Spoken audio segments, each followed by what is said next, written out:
Everybody's talking about Godzilla these days, so I thought it would be a good comeback video. Let's jump right in. For everyone who doesn't know about it, Godzilla started out as a metaphor for the immense and potentially destructive atomic power. I mean, it's super clear: atomic bomb, atomic breath. So obviously the first film depicted this monster as a threat to the Japanese people. In that movie in 1954, Godzilla is really pissed off, taking down buildings and houses. Oh, it does that in every film? Huh. Well, but that's like Gandalf in the House of a Hobbit, I guess. This movie is more like a drama, and even though we have Dr. Serizawa, he's not really into saving that kaiju. He's more like, let's freaking explode it! So in this film, Godzilla dies. What are you talking about? Didn't see that coming, right? But Godzilla has a ton of films after that movie, so how? Clones? Ghosts? Robots? Rivets or what? Life, finds a way. You said it, Dr. Malcolm, and those saps said it with you. Godzilla's offspring, also called Godzilla, becomes the main protagonist for the vast majority of the following films.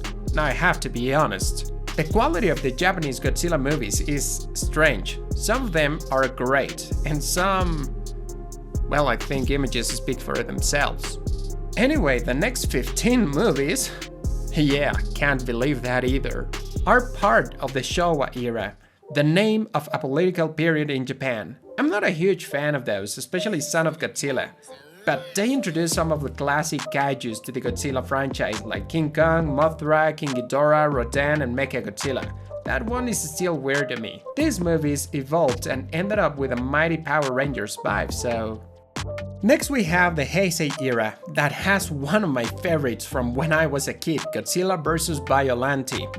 It's been a while since the last time I saw it on TV, so I've no idea how exactly it was, but I remember cheering up Godzilla and thinking it was really strong and the threat big enough. These movies are a bit darker, and I mean that both in the story and the picture itself, look at that. By the way, there's a big fuss around Godzilla vs. Destroyer. And yeah, it's not Destroyer like a weak little baby would say it, it's Destroyer. Okay, some people even say this movie features the strongest version of Godzilla ever seen in live action. I honestly don't know whether that's true or not, but I do have to say, Destroyer looks badass. The Heisei era is more watchable for today's audience, in my opinion. Even though you can still find a few months that put you off, it's not like this. I think those movies were my first interaction with Godzilla, and for that reason they'll always have a special place in my heart. In 1998, TriStar Pictures attempted to bring Godzilla to American audiences, and yeah, saying attempt is already a compliment, cause the only similarity between the Japanese movies and this one is on the name.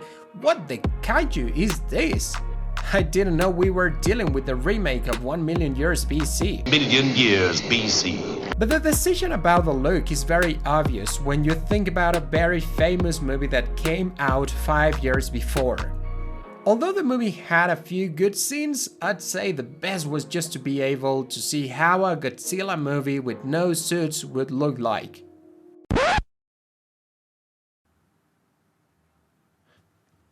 Forget about that. The best thing about that movie was this old Fisher. That man deserves an Oscar. So, if you didn't like Godzilla 1998, don't worry, cause the next Japanese series would take care of that trash, literally. The Millennium Era starts in 1999 with Godzilla 2000, and you know, that's the only one I'd sit to watch. Probably just very similar to the Heisei movies, but trust me, the rest is painful to even look at.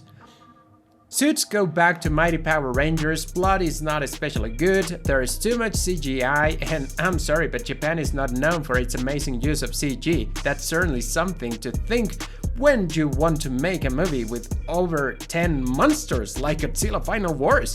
The low quality of these movies is probably one of the reasons why the studio took 12 years to produce another Godzilla movie, but when they did it big. We'll talk about that in a minute. In America, meanwhile, there was a group of producers who wanted some greens, some Benjis, to bring home the bacon, you know? And when you run out of remakes of actual good movies, you start thinking like, why don't we remake a bad movie? Brilliant idea. And there you go! A new Hollywood's Godzilla version hit theaters in 2014, and wow, it was no trash! We finally got a good-looking Godzilla without the need of a suit. Right? Right? This new version had an okay plot, good actors, nice CG. Well, that last one is debatable when the monster has 10 minutes of screen time, sometimes in the dark or when you can barely see it, but yeah. That was probably the best looking Godzilla we had until...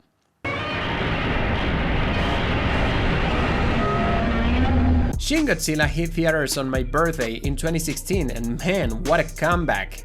I know, it probably doesn't have the best CG in the world, but its budget was also a tenth of the American remake 2 years prior. I love this movie, it's easily my favorite, and I'll tell you why. As I said, the whole concept behind Godzilla is that it's dangerous, it's like an unstoppable force, it's a monster that comes from nature as a result of humans being dumb, basically. Now, all Godzilla movies up to that point, except for the first one, show a Godzilla that never felt like an actual threat. I remember little Dave thinking, why don't they throw a huge bomb over it? Especially in the 1998 version. But Shin Godzilla, wow, that's so different, you either love it or hate it. First of all, this movie deals with politics. So that's a major drawback for a bunch of people, but for me, it brought the whole movie some kind of realistic ground to develop in. The second thing I love is the score. Seriously, it's fantastic, bringing some of the classics in a new way that fits just perfectly with the movie and keeping others exactly as they were. Third thing is of course Godzilla and its different looks, because yeah, in this one it has the power of evolution and man, it's dope. The first time it comes out of the sea, it's this weird eye creature leaving a weird red liquid behind it. Gross, it's like blood, yeah, that's why I love it. And the final evolution is awesome, it's scary, weird enough, and its tail, I'll just tell you, you have to see it, it's disturbing. By the way, Shin Godzilla's atomic breath is awesome too, I just love this movie. Here Godzilla is not good or bad, it's just like the monster is wandering around, doesn't even care about humans or buildings or missiles being thrown at it, until they really pissed it off. Oh, sorry, I feel like I spent too much time talking about that one, so yeah, let's move on. Now, you probably thought we would immediately move to Godzilla King of the Monsters, didn't you? But no, because in 2017 and 18 we got 3 animated films: Godzilla Planet of the Monsters, Godzilla City on the Edge of the Battle, and Godzilla the Planet Eater. Now, about these 3, I'd say they are good, especially if you're really into anime. The 3D animation could potentially be too much for regular audiences. Now, interesting fact, those have the biggest Godzilla by far, and it's more fantastic, but at the same time kind of grounded, and it's unreality. You know, it's not like Jack Sparrow being eaten by the Kraken just to appear in like a different dimension, because I didn't see that coming at all.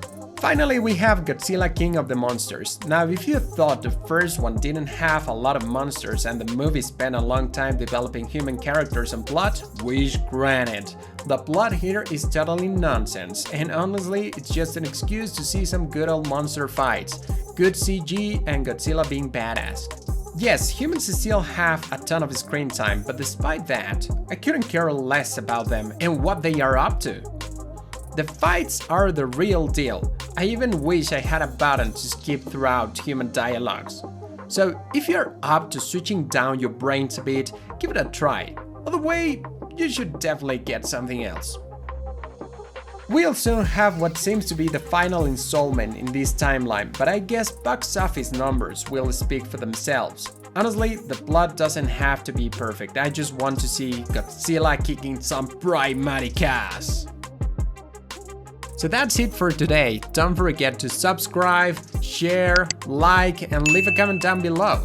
I'm David, and see you soon.